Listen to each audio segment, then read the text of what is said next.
Política local. Ivan Gonçalves, Manuel Pisco e Nuno Matias analisam a atividade municipal da região. Ao sábado, às 11 horas, com repetição ao domingo, à 1 da tarde. Bom dia, estamos de volta com a política local, comigo, Francisco Alves Rito, e com os nossos três habituais comentadores, Manuel Pisco, Presidente da Assembleia Municipal de Setúbal, eleito pela CDU, Ivan Gonçalves, Presidente da Assembleia Municipal de Almada, eleito pelo PS, e Nuno Matias, vereador em Almada, eleito pelo PSD. Cumprimento os três, bom dia, espero que tenham tido umas boas férias. Vamos então dar início ao programa de hoje da política local com três temas: o acidente trágico no Elevador da Glória, em Lisboa. A Câmara de Setúbal resolveu esta semana o contrato de concessão do estacionamento e para o final, dependendo do tempo que existir, vamos ainda fazer a análise da atualidade relativamente às eleições autárquicas, dar nota aqui daquilo que cada um achar mais interessante deste período em que tivemos de férias.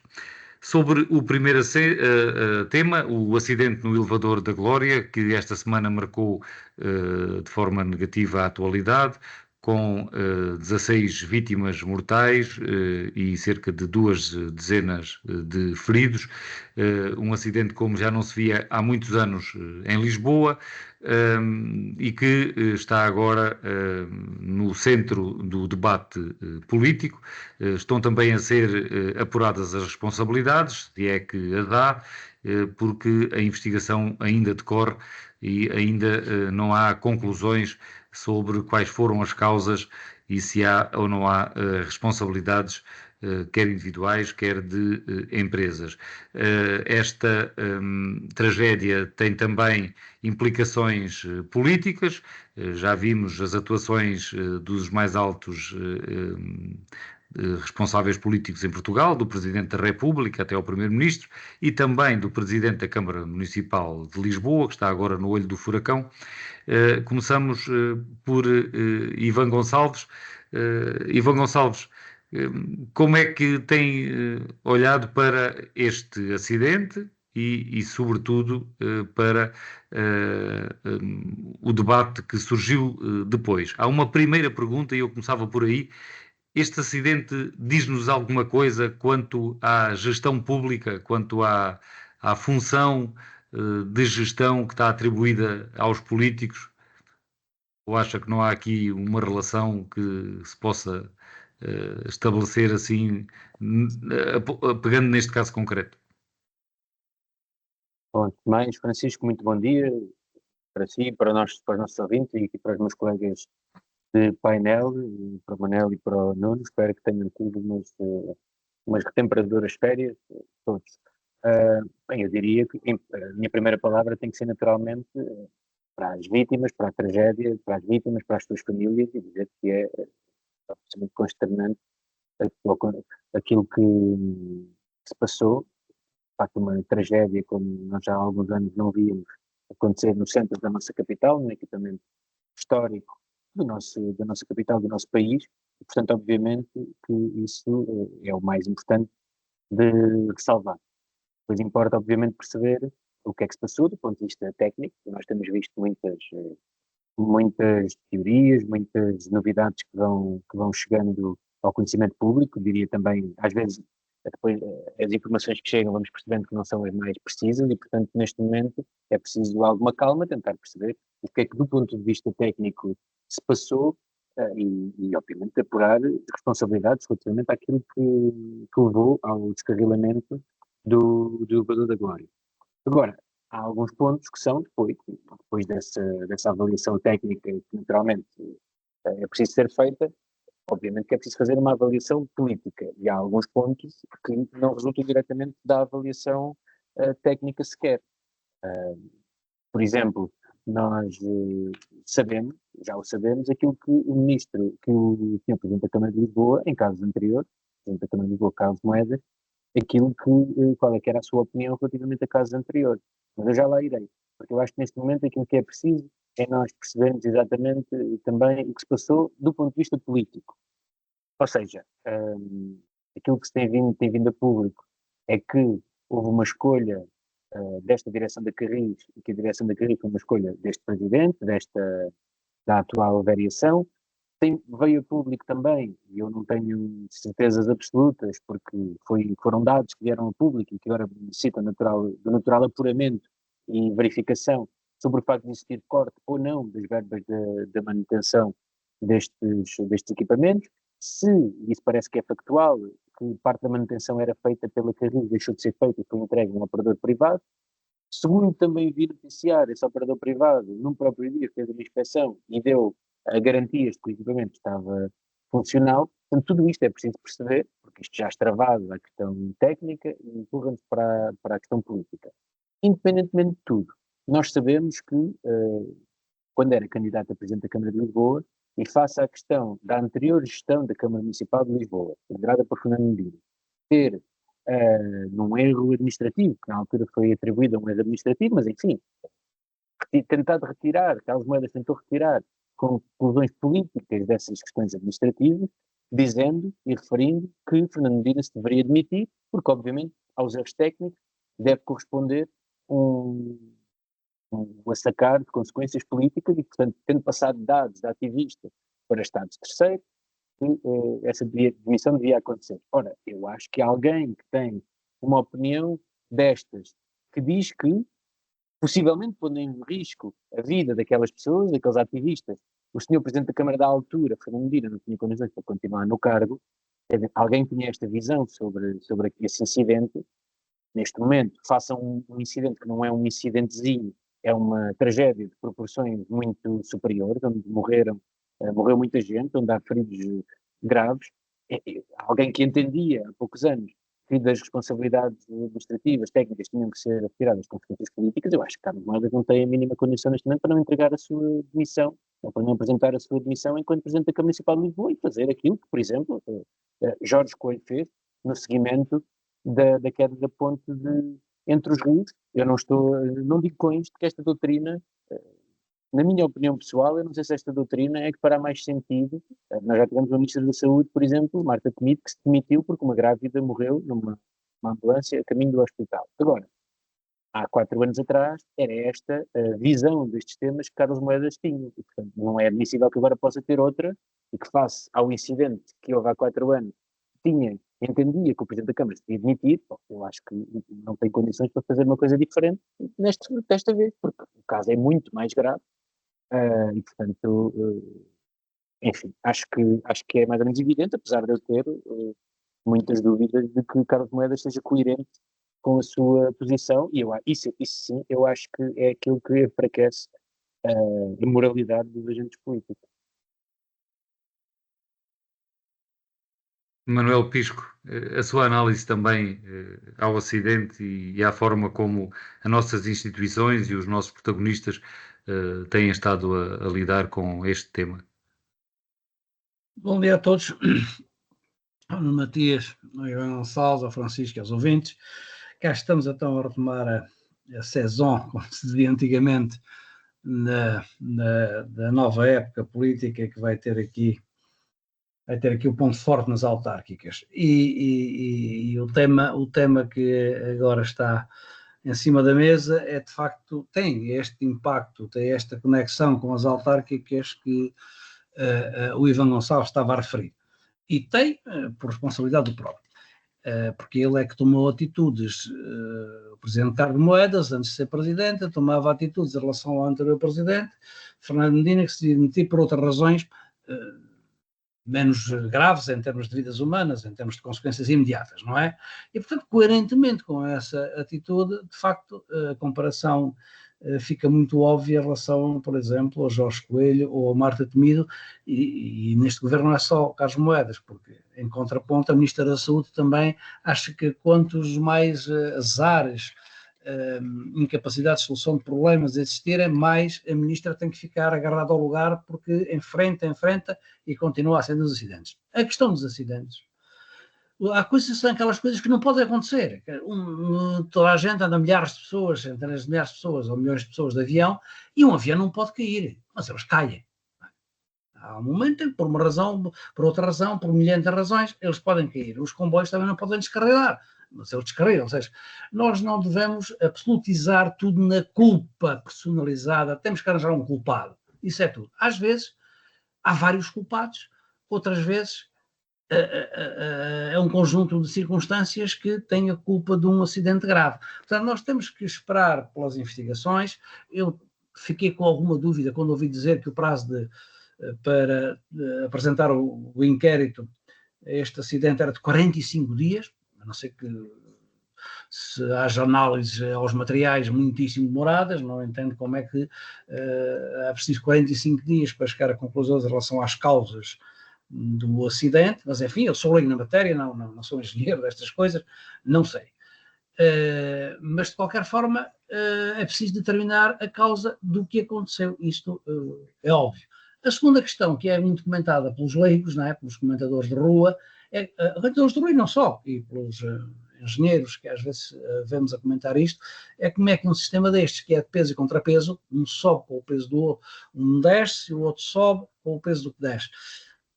Não há um sistema de travão automático, independentemente dos cabos. Portanto, aquilo que está nas imagens que é visto, aparentemente, o que ia a subir, o cabo cedeu, já não subiu, e o outro ficou sem contrapeso e despenhou-se pela rua abaixo.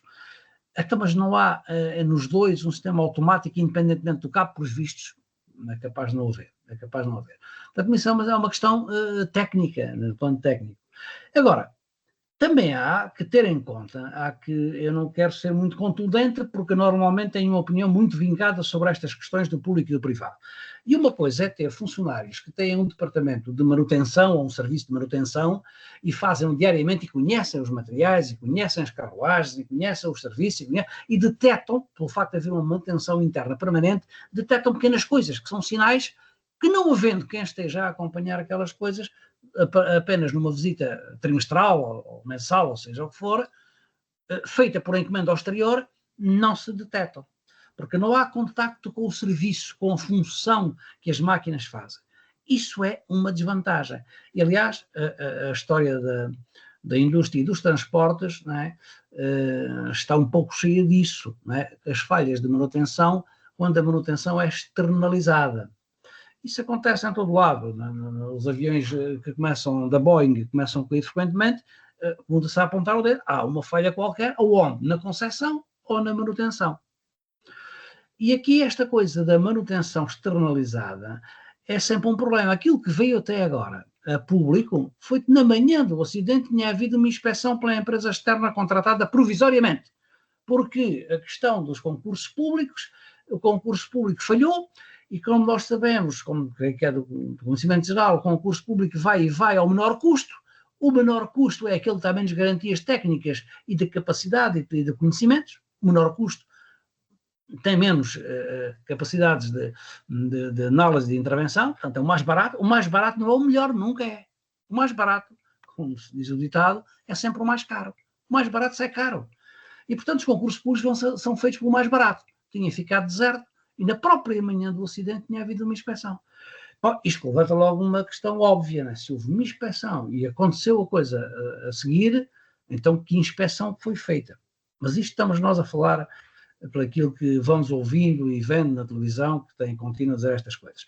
Portanto, aqui deixo só esta nota. Quando se externalizam funções-chave dos serviços públicos, as coisas tendem a não correr bem. E nós temos vastos exemplos no setor das águas, do saneamento, dos transportes públicos, há exemplos grandes, mas é preciso fazer prevalecer a economia liberal para gerar muita gente, muitos intermediários enfim, a ter o seu rendimento, mas eu também falo um bocado por experiência própria. Eu tenho experiência com manutenções exteriores, não é? E vi acontecer coisas dessas.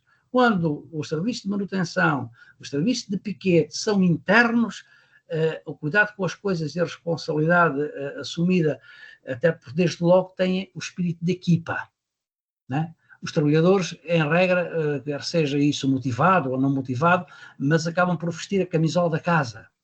A empresa contratada faz uma manutenção aqui, faz uma manutenção acolá, de tempos a tempos, nunca tem a camisola da casa. Quer é fazer com o menor custo o serviço que lhe dê melhor rendimento. Ora, para este tipo de atividades que implicam diretamente a segurança das pessoas, isto devia ser, de facto, muito mais ponderado. E, portanto, se formos a depois... É evidente que eu agora estou a querer encontrar culpados. Eu não me admira nada que, no final de contas, não se descubra a causa direta ou então, como é habitual nisto, a culpa é sempre do motorista, ali seria do guarda-freio, não sei. Não vale a pena especular. O que podemos comentar é a circunstância da coisa, não é? É claro que de vez em quando acontecem desta natureza. Há de haver no tempo, mais à frente, algum outro ascensor ou algum outro funicular que há de cair, tal. Ninguém pensa que não se pode pensar. Às vezes acontece, já aconteceu em outros sítios, em países também civilizados e com muita tecnologia, e também já têm acontecido acidentes destes. Portanto, os acidentes acontecem. Aquilo que é a responsabilidade das administrações e dos gestores é criar as condições para travar ou para impedir que as surpresas aconteçam. E aí, não sei se com isto que veio a público dito, nós ouvimos dizer o Presidente da Conselho de Administração da Carris, não é? Que houve aqueles quiproquós com a contratação pública e depois não estava, e depois ainda veio mais outras dúvidas se a própria contrato provisório que foi feito até ver o concurso público urgente de substituir o concurso anterior, se ele não, que também já há informação que nem estava registado no portal da contratação pública e tal, porque seria inválido. Bem, já há para aí mais coisas. Isso, nessa parte administrativa, é fácil fazer relatórios. Agora, no geral, a nota que me ressalta é esta.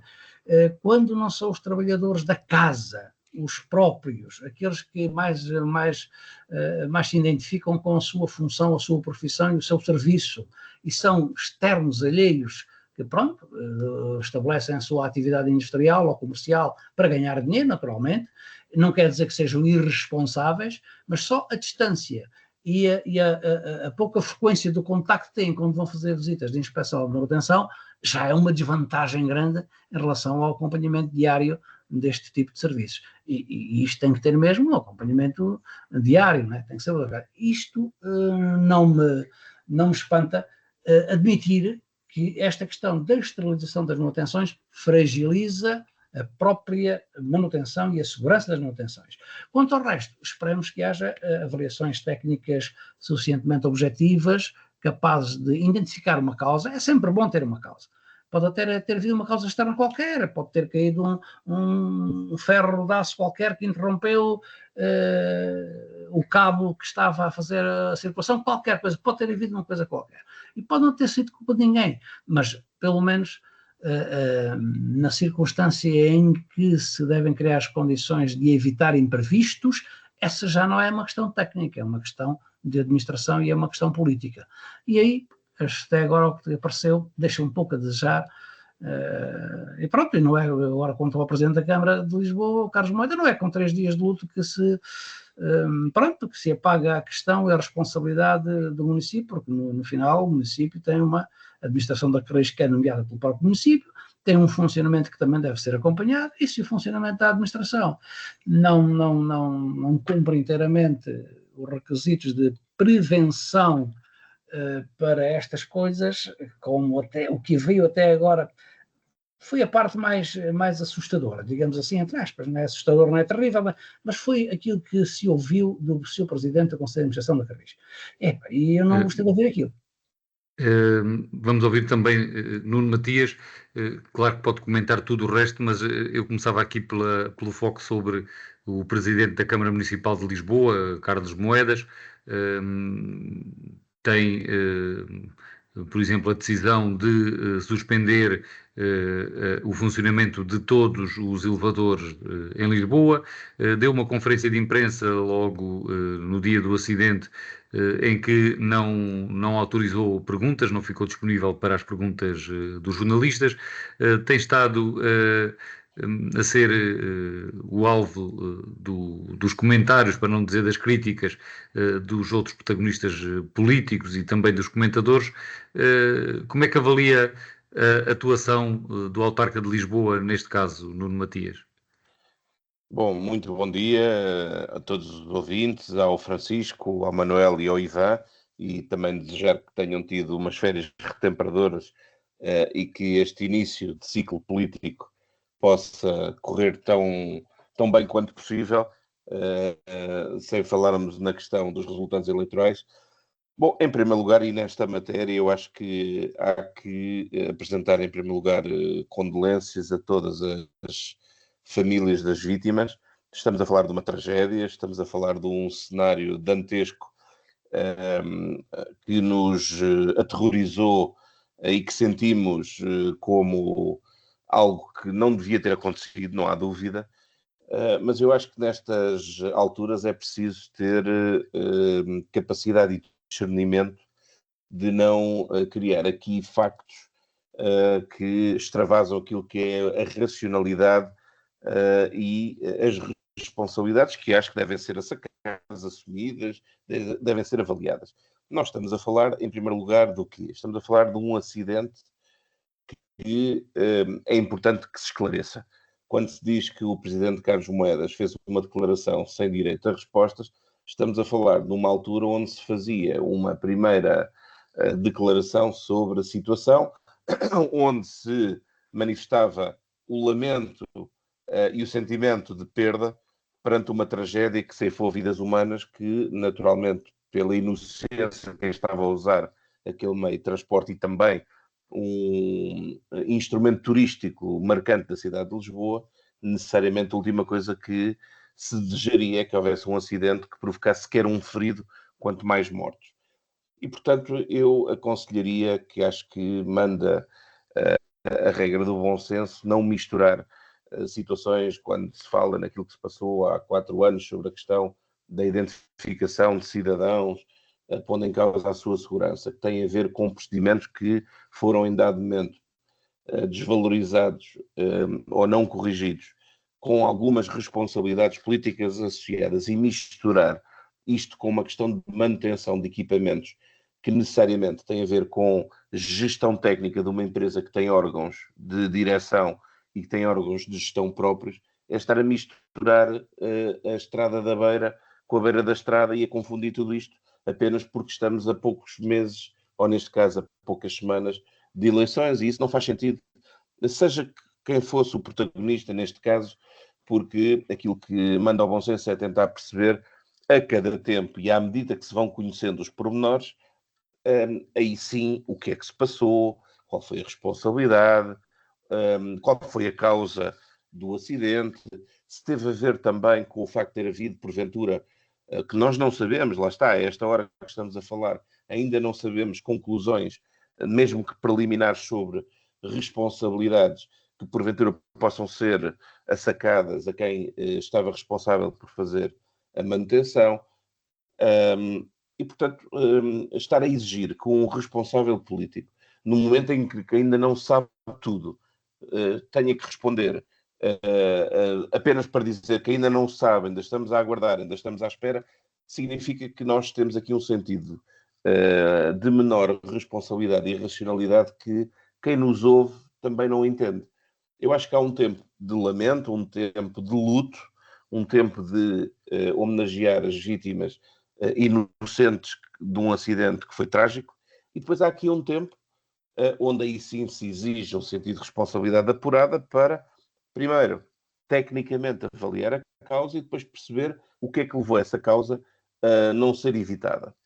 Porque, como já aqui foi dito, segundo as informações também que vieram a público, houve manutenções, é preciso perceber se foram bem ou mal feitas, e eu não quero agora aqui fazer mistura se o facto de serem outsourcing são mais ou menos rigorosos, não sei, não sou técnico, acho que caberá aos técnicos fazer essa avaliação, mas até essa decisão de outsourcing vem há vários anos atrás e, portanto, também não parece que aí se tenha que responsabilizar quem a tomou, porque certamente a tomou com algum contexto racional que levou a essa opção, e não terá sido apenas económico ou financeiro, mas porque, porventura, se entendia que era a melhor forma de desenvolver o processo. E, portanto, aquilo que é fundamental é perceber, tomadas as decisões no passado, a manutenção foi ou não foi feita. Bom, aquilo que foi dito é que foi feita, a manutenção diária, a manutenção semanal, a manutenção mensal, as revisões que estão calendarizadas. Agora tem que ser avaliado, não há dúvida, foi bem ou foi mal feito, porque também não deixa de ser estranho que da parte da manhã se faça uma avaliação que, segundo percebi também, passa por uma verificação do estado dos cabos ao longo do tempo de uma viagem, portanto, fazer a avaliação se o cabo apresentava sinais de desgaste, segundo veio nas notícias, lá está, eu agora estou a basear-me apenas naquilo que veio nas notícias, terá passado sem esses sinais de desgaste que fariam soar os alarmes e levariam a parar o equipamento e a substituir, neste caso, os cabos.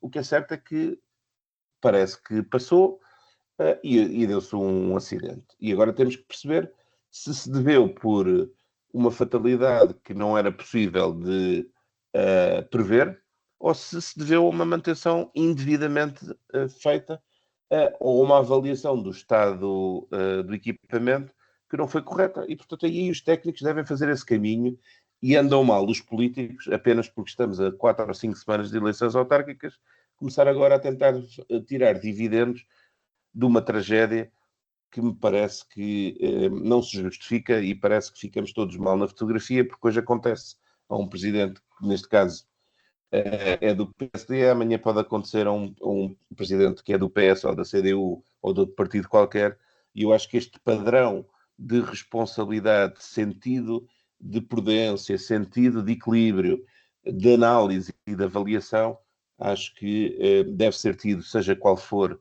a cor partidária e a opção política do responsável máximo, neste caso da autarquia, e deixar correr o tempo para os esclarecimentos e para a avaliação de responsabilidades, que neste caso, em que estamos a falar de uma empresa que tem órgãos de gestão, não me parece que seja no limiar o responsável político. Estamos a falar certamente de avaliação de opções gestionárias que devem ser avaliadas consoante, neste caso, a tecnicidade faça a avaliação de tudo o que foi o processo e de como decorreu. A pergunta era se o engenheiro Carlos Moedas também agiu bem quando suspendeu os outros equipamentos. E aí eu acho que ele fez bem, como qualquer, penso que outro responsável político faria, que é usar o princípio da prudência para salvaguarda das pessoas e de vidas humanas, porque eu não sei o que se passou ali, mas havendo equipamentos similares com o mesmo tipo de soluções técnicas, com o mesmo tipo de soluções de segurança e com a idade relativamente similar, andou bem o princípio da prudência para fazer uma avaliação profunda, porque eu concordo com aquilo que o Manuel aqui transmitiu em relação a algumas medidas de salvaguarda, porque apesar de serem equipamentos já centenários, ou mais do que isso, eu penso que o passar dos tempos leva a que se implementem algumas medidas de segurança que existem e que permitem ter aqui alguns mecanismos de segurança adicionais para evitar que, se houver uma falha, possa haver backup de segurança que permita evitar este tipo de tragédias. E, portanto, eu acho que também aqui há que repensar que o valor turístico não deve suplantar aquilo que é o valor da segurança e, portanto, tem que se repensar as soluções técnicas, pensando que, muito bem, há neste momento aqui uma solução que funciona numa solução de funicular, mas deve haver soluções de backup. Eu não sou técnico da área, mas já se ouviu falar que possam permitir evitar situações de limite e que possam permitir parar as composições sem que exista aqui um descontrole que possa provocar este tipo de danos materiais e pessoais. E, portanto, acho que andou bem. Pelo menos essa consequência parece vir a consolidar-se, que é há que modernizar esta tecnologia do século XIX, a dos elevadores, pelo menos no que diz respeito à segurança, introduzir-lhes agora mecanismos já de acordo com a nova era que vivemos em termos tecnológicos e que podem constituir uma garantia de segurança muito, muito diferentes. Francisco, deixa-me... Não podemos entrar... É óbvio que a tecnologia e os equipamentos que lá estão não são do século XIX. Aquilo tem que estar atualizado, já foi várias vezes modernizado, de certeza absoluta, o material foi sendo Mas substituído. este A aspecto concepção no do início do cabo que faz o sistema pendular, mas, parece que não tem um mecanismo de segurança que... sim, essa é outra questão de redundâncias da segurança e dos travões automáticos, etc. Sim, senhor, isso tudo. Mas deixa-me lá só dar aqui uma nota em relação ao que o Matias estava a dizer. Quem politiza esta questão é o próprio Presidente da Câmara de Lisboa, Carlos Moedas. Pela comparação que fez a um caso de muito menor importância que este em relação ao Presidente anterior, ele é que se pôs em comparação com uma situação grave. Quer dizer, no topo da pirâmide das infraestruturas estava o Ministro das Infraestruturas. O Ministro das Infraestruturas, numa decisão política, dizer, bom, então isto não funcionou por aqui abaixo, o máximo responsável sou eu, saio, vou-me embora. E o Presidente Carlos Moedas apontou o mesmo caminho para o anterior Presidente da Câmara, Fernando Medina, com um caso de muito menor gravidade. E o Nuno estava a comentar, mas dá Conselho de Administração, não pode ser os políticos a decidir as coisas técnicas. Mas quem deu ordem de fechar os funiculares e os elevadores em Lisboa não foi o Conselho de Administração da Carris, foi o seu Presidente da Câmara. Então já tem competência técnica. Está a ver? Manuel, mas aí tem a ver com um problema já eminentemente de gestão política, a partir do momento que há um acidente grave e havendo uma tutela política, de se decidir no sentido de dar uma orientação estratégica à gestão. Não tem a ver com a gestão do dia-a-dia. Nuno, mas a tutela política não é repentina. Se existe após o acidente, também existe antes do acidente. É só neste sentido que eu estou a chamar a atenção. A gente não pode dizer, a partir daqui há tutela política. Antes disto, já não havia tutela política. Não pode ser assim. Ou não há tutela política. Seria, no mínimo, exagerado achar que um Presidente da Câmara vai ao ponto de ter que coordenar, gerir e acompanhar a gestão de manutenção de uma empresa que tem órgãos de gestão próprios. Sim, isso não acontece, seja num presidente do PSD, seja da CDU. Certeza que isso não acontece. Ouça lá, eu não estou aqui a querer politizar isto, mas só estou a dizer que quem tem politizado isto com as suas posições é o Fernando Medina. Eu comecei por dizer, os acidentes acontecem sempre, mesmo que sejam impensáveis, que não sejam admissíveis. E eu não me esqueço de um acidente que aconteceu em Setúbal, na obra da recuperação do mercado de alojamento, e que morreram 5 pessoas, 5 operários. A Câmara não estava a fazer a obra, tinha lá um empreiteiro. A fiscalização também estava contratada, nos termos da lei das empreitadas, dessas coisas todas. Mas não me esqueço o que aconteceu. Provavelmente uma coisa semelhante ao que aconteceu com o prédio em Lisboa. Está uma obra num prédio ao lado, descalçou o prédio que estava contíguo e pronto, veio o outro abaixo.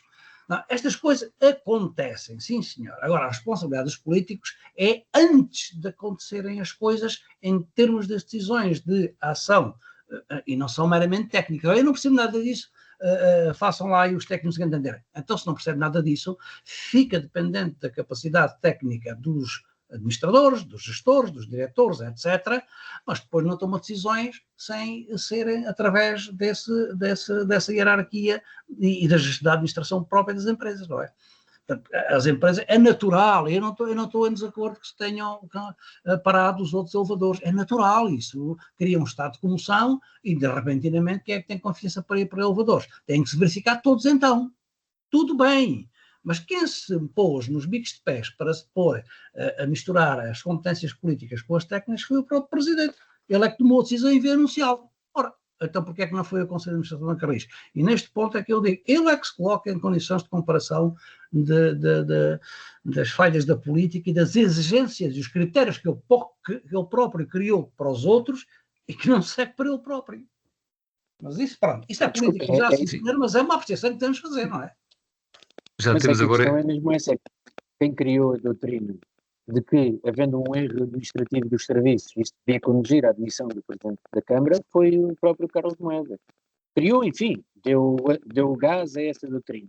E depois há outras, eu percebo aquilo que o Manuel Pisco diz relativamente às questões que são meramente técnicas, mas há decisões que são políticas, e é por isso que eu disse no início que eu acho que essas questões também têm que ser clarificadas, ou seja, houve corte ou não das verbas para a manutenção, houve ou não uma decisão política de retirar a manutenção à Carris, deixar de ser internalizada, passar a ser uma entidade externa, parece que isso é evidente, e se depois daí resulta um serviço que é prestado em piores condições, obviamente quem tomou essa decisão tem que ser responsabilizado por ela, e tudo isto tem que ser esclarecido. Agora, quem criou a doutrina ou quem foi grande defensor desta doutrina de que os políticos têm sempre que assumir uma responsabilidade quando há um erro técnico, administrativo, dos serviços, foi o próprio Carlos Moedas, e portanto o que não se compreende é a incoerência do próprio. Bom, passemos então ao segundo tema de hoje. Parece que já não vamos ter tempo para o terceiro, mas pelo menos para o segundo. Em Setúbal, o Executivo Municipal aprovou por unanimidade esta semana, na quarta-feira, a resolução sancionatória do contrato de concessão do estacionamento tarifado, após cerca de 4 anos de exploração pela DataRed, quando o contrato era para 40 anos. A Câmara argumenta que há incumprimento e perda de confiança na empresa, pelo que avançou para esta resolução do contrato. A empresa já terá sido notificada, a decisão é de quarta-feira, ou vai ser notificada muito em breve, depois terá 15 dias até que a resolução se torne efetiva, e nos 15 dias seguintes terá que retirar todo o equipamento e assegurar que não há cobrança de qualquer valor de estacionamento enquanto os parquímetros estão a ser retirados. Naturalmente que é expectável que este caso vá parar a tribunal, a empresa tem o direito de recorrer ao tribunal, neste caso será o Tribunal Administrativo, e o Presidente da Câmara de Setúbal também já veio dizer que a Câmara entende que terá direito a uma indemnização. É um contrato pesado, estão aqui milhões em causa, a empresa reclama 3,5 milhões dos 4 milhões que adiantou neste negócio, que era para 40 anos, deu 4 milhões de início e agora quer a devolução de 3,5 milhões. A Câmara diz que a empresa foi retendo verbas ilicitamente dos valores cobrados nos parquímetros e também nas taxas, e que só nesses montantes já há mais de 731 mil euros que pertencem à Câmara, apenas de um período, portanto já serão mais, cerca de 1 milhão, e que pelos prejuízos causados ao erário público e às populações, que deverá ter que pagar uma indemnização superior. O que está aqui à vista é que com certeza vai haver um litígio judicial e vai levar tempo.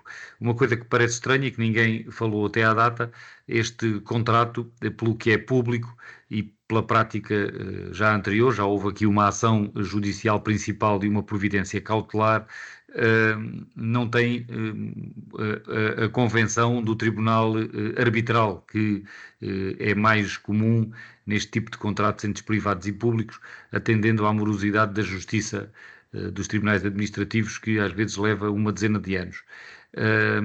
Ivan Gonçalves, parece-lhe que andou bem o Executivo Municipal e já agora também o Partido Socialista ao votar a favor desta resolução sancionatória da concessão?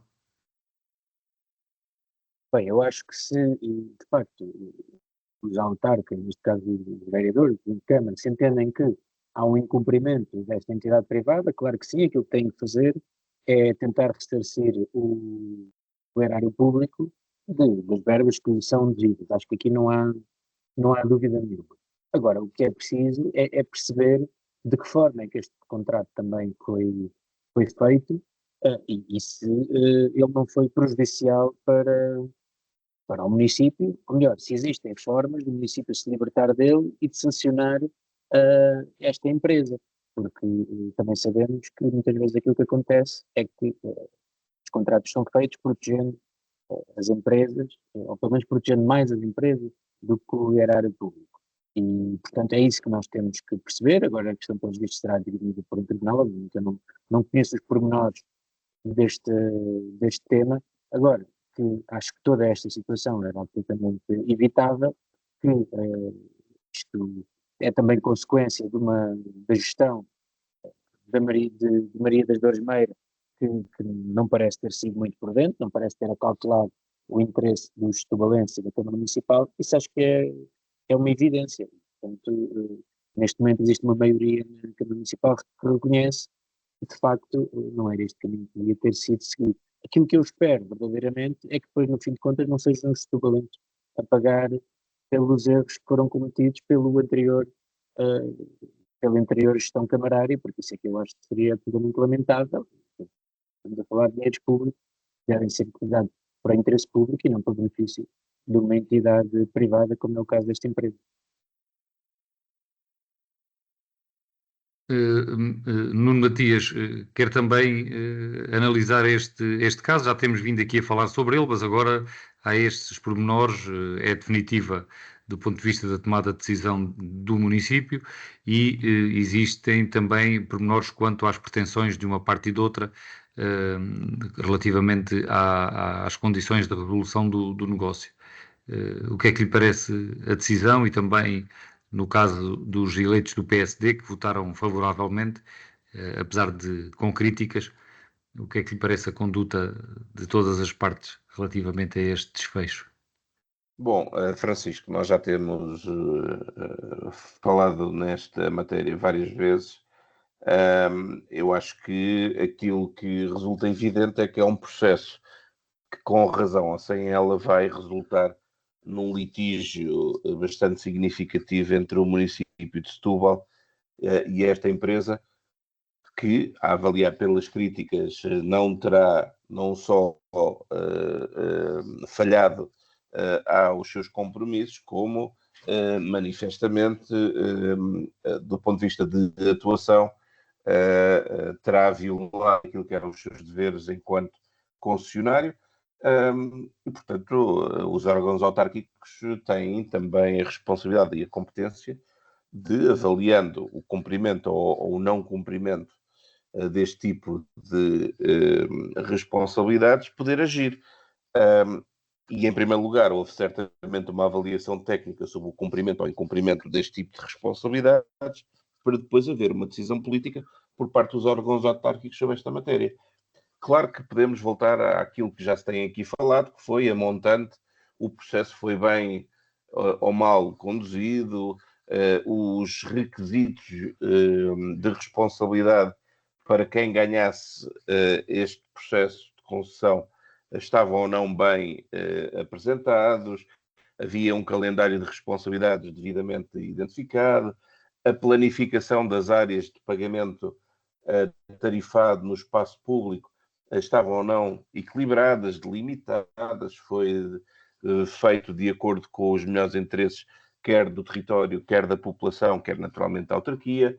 Bom, tudo isto pode estar subjacente na análise de todo o processo, mas chegados aqui, se entende, quer do ponto de vista técnico, quer do ponto de vista político, que há incumprimentos, necessariamente depois tomam-se as medidas, com uma nuance que nós todos sabemos, porque necessariamente não estamos a falar de poucas verbas associadas a este tipo de processos, necessariamente vai haver litígio. E, portanto, esse litígio vai ter que ser dirimido e vamos ver no fim qual vai ser a decisão sobre a responsabilidade e em que medida.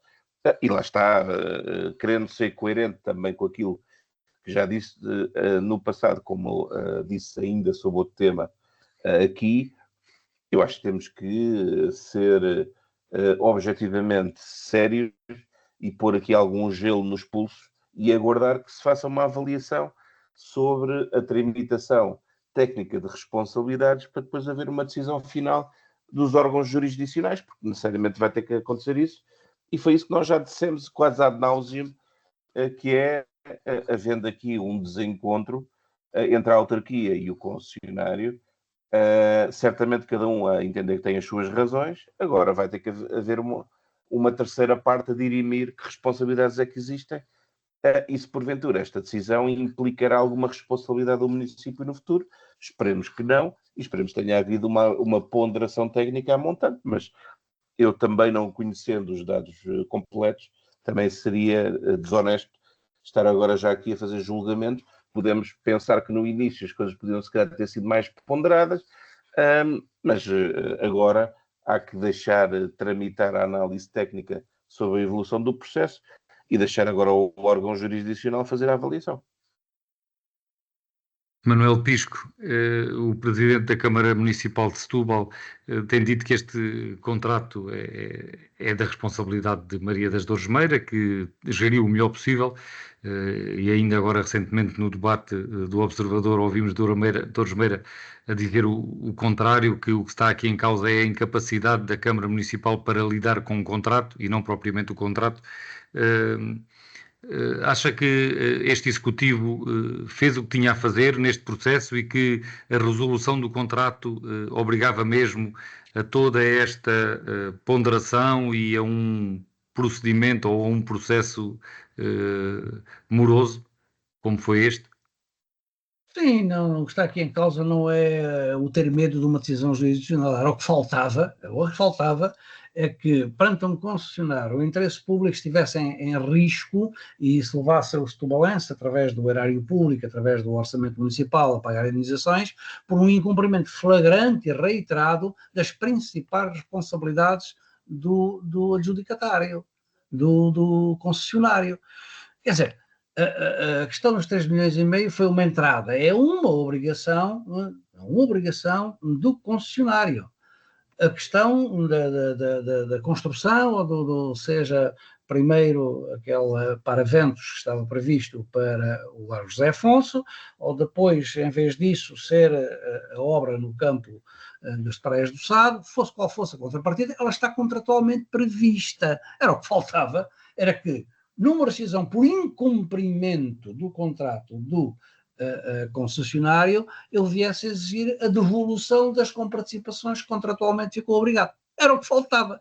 Então, que justiça é que tínhamos neste país? Não pode ser. Não. E aqui, quando a Câmara não conseguiu, não lhe deu, portanto, porque o concessionário gera o sistema de cobrança. Nunca deu elementos para a Câmara saber se estava a cobrança correta, se estava incorreta, se estava a entregar metade daquilo que devia, um quarto ou um terço. Isto nunca aconteceu ao fim de anos. Se pode dizer, podíamos ter um ano antes ou 2 anos antes arrematado a coisa, a opção do presidente, do André Martins, foi a calcular tudo e mais alguma coisa para não vir a ser acusado, primeiro, de ter feito como foi pela oposição, a CDU ter feito, foi com o presidente Maria das Dores Meira, e como sabem, é verdade o que ele diz, que o André Martins deixou de ter responsabilidade na condução desse contrato, e como sabem, os presidentes são as únicas pessoas que têm competências legais, as outras, os vereadores, são todas delegadas. E não podem apresentar propostas nem tomar decisões em contra as autorizações ou as posições dos presidentes de Câmara. Isso não pode acontecer.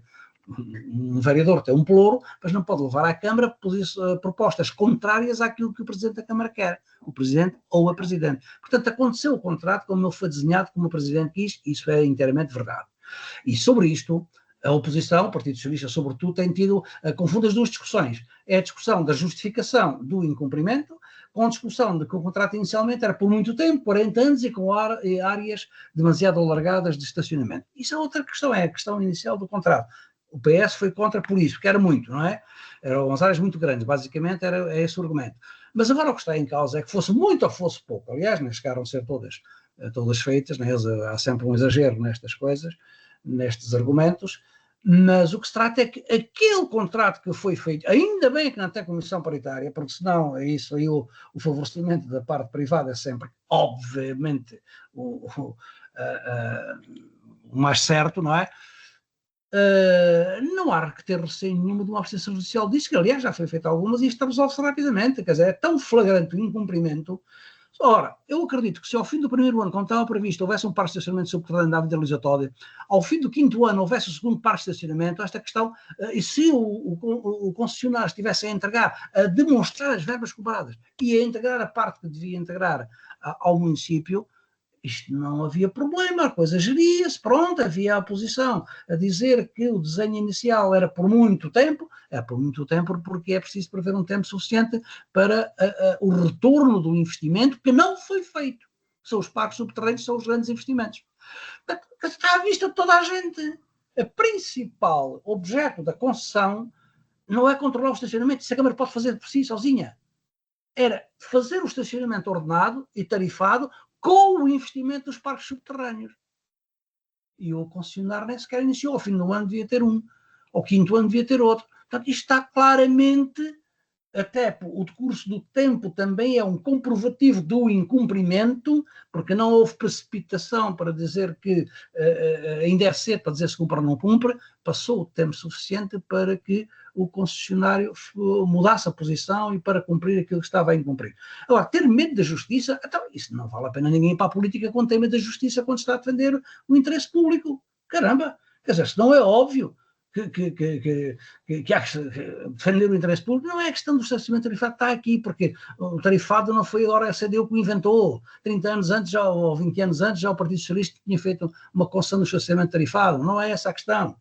A verdade é que esta questão do prejuízo do interesse público defendido agora pela CDU André Martins tem toda a razão de ser, porque é bom a gente também não esquecer. Cai em cima de outra situação, que foi a questão da concessão da exploração das águas do Sado, que também saiu ao município altamente prejudicado.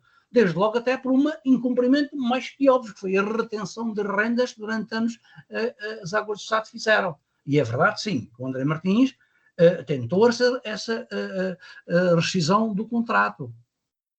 É verdade, sim, que quem ficou com o pluro a seguir, o vereador Rabassal, também tentou fazer a rescisão do contrato antes do fim do termo. Agora, é o que eu disse há pouco. As decisões dos vereadores não são autónomas, não têm poderes próprios, só o Presidente da Câmara é que tem. Funciona como o Governo.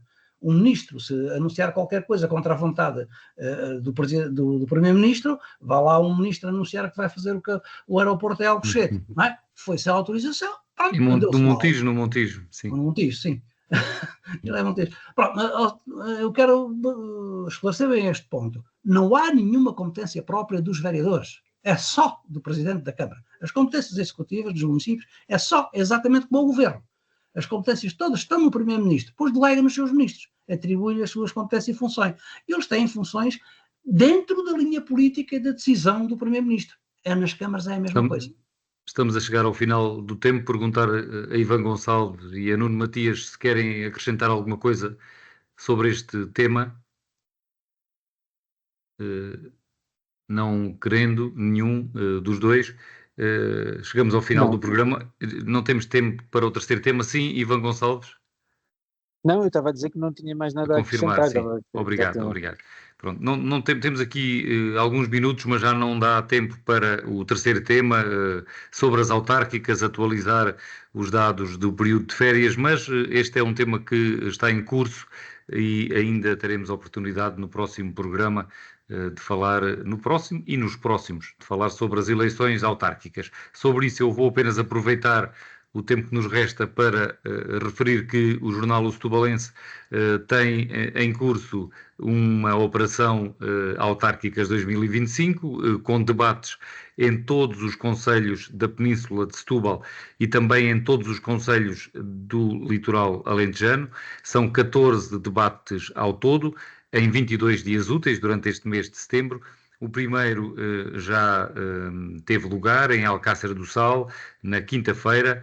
Na sexta foi no Seixal. Na segunda-feira vamos ter debate no Barreiro.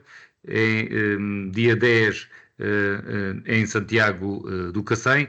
Depois, no dia 11, em Sines. Dia 12, em Palmela.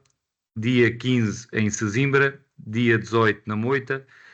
E antes disso ainda dia 17 em Alcochete, dia 19 em Grândola, em Odmira no dia 22, em Almada no dia 23, no Montijo dia 24 e a encerrar este ciclo de debates em Setúbal dia 26.